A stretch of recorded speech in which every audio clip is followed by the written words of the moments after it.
जलन। ममता बहुत ही सीधी और प्यारी लड़की थी। वहीं सुनील एक सरल और आगे बढ़ने की सोच रखने वाला लड़का। सुनील, बेटा सुनील कहाँ है? अरे जरा एक गिलास पानी तो दे दो।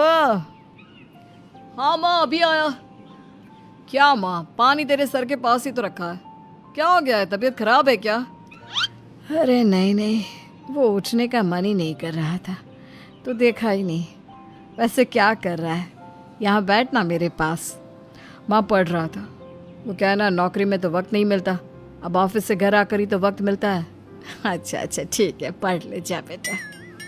सुनील पढ़ लिख कर और आगे बढ़ना चाहता था, लेकिन माँ की तबीयत खराब देखकर सोचता है कि शादी ही कर ले। कब तक माँ का ख्याल वो अकेले रख पाएगा? तो एक दिन, माँ ये ममता है, मैंने इससे शादी कर ली है। तुम्हारी तबीयत भी ठीक नहीं रहती, तो मैंने सोचा शादी कर लेता हूँ।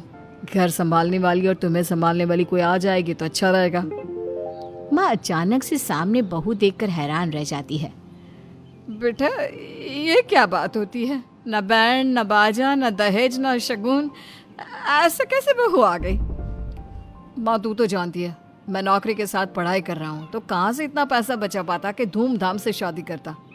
वैसे भी माँ, लोग तो आकर खाकर निकल जाएंगे, इसलिए बस वैसे ही। माँ जी, मैं आपका ख्याल रखूंगी। वैसे भी ये आगे की पढ़ाई कर रहे हैं, अच्छा कुछ कर गए तो सबके दिन फिर से अच्छे आ जाएंगे। सास को ममता की बात ठीक तो लगती है, लेकिन मन में कहीं ना कहीं लगता है कि कहीं बहू बेटे को लेकर फुर्र ना हो जाए और फिर तो वो रह जाएगी अकेली। बेटा देख, मेरा जो कुछ भी है वो सुनील ही है, और सुनील का भी अब इस दुनिया में मैं ही हूँ और कोई नहीं। क्या सुनील? बिल्कुल माँ, लेकिन आज से ममता भी मेरे जीवन का अहम हिस्सा है, जैसे तू है। सास को बड़ा बुरा लगता है कि उसकी सल्तनत में कोई और हिस्सेदार कैसे हो सकता है। कैसे कोई और उसके 30 साल के बेटे की जिंदगी में अचानक से आकर बराबर का हिस्सेदार बन सकता है। देख बहू, मैं भले थोड़ा बीमार रहती हूँ, लेकिन इसका मतलब यह नहीं कि घर की चीज़ों में मेरा कंट्रोल खत्म हो गया है। मैं आज भी इस घर की रानी हूँ, समझी? बेटा सोचता है कि ये माँ को अचानक से क्या हो गया। कल तक जो माँ कहती थी कि जिंदगी का कोई भरोसा नहीं, वो अचानक से जंग के मैदान की झांसी की रानी कैसे बन गई? माँ क्या हो गया है? सब ठीक है ना? अचानक कैसी बात कर रही हो? ममता का आज पहला दिन है, स्वागत करो उसका। आसपास की आंटियों को बुलाओ, नई दुल्हन की मुंह दिखाए करवाओ। खैर, सास होने का फर्ज निभाती है और बाद में एक सहेली के साथ बाहर निकल जाती है। क्यों री बताया नहीं कि बेटे का ब्याह कर रही हो? वैसे तो सारा दिन हम ही में घुसी रहती हो। अरे मुझे भी तो अभी पता चला, यूं अचानक सर पर लेकर आ गया। कहता है बहू है माँ तुम्हारी, अब इसको भी इतना ही मैं प्यार करता हूँ जितना तुझे करता हूँ। लो जी, ये क्या बात होगी? क्यों इतना प्यार करता है? अरे माँ का प्यार तो ज्यादा होता है। अब उसको तो कोई दूसरा पति मिल सकता है, लेकिन तुम ही बताओ, क्या माँ की ममता किसी और की हो सकती है? ना जी ना, बेटे को समझाओ ये बात। अरे क्या समझाऊं, मुझे तो खुद ही समझ में नहीं आ रहा कि क्या हो रहा है।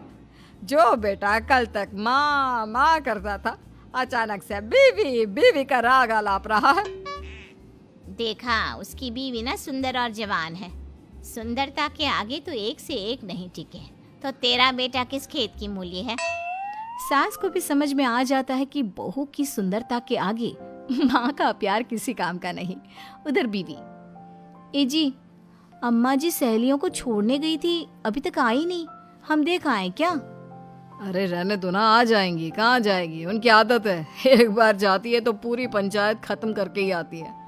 अच्छा ही है, खाना वाना खा कर गई होगी। छोड़ो ना, घूमेगी तो खाना पचेगा, नहीं तो ऐसे ही खाट पकड़ लेगी। बहू भी शांत हो जाती है। उधर सास सोचती है कि आज थोड़ा देर से ही घर जाती हूँ, जब बेटा परेशान होकर ढूंढेगा तब मजा आएगा। बीवी को खुद ही पता चल जाएगा कि माँ के आगे उसकी दाल नहीं गलेगी। लेकिन वहीं दूसरी ओर घर पर, ए जी, माँ जी अभी भी नहीं आई, हमको तो घबराहट हो रही है कि क्या करें, जाकर पता करें किसी के घर। अच्छा, कहाँ जाओगी ये भी बता दो। पहला दिन है तुम्हारा इस घर में, और एक ही दिन में मोहल्ला छानोगी क्या? हाँ, तो आप भी तो नहीं जा रहे हैं।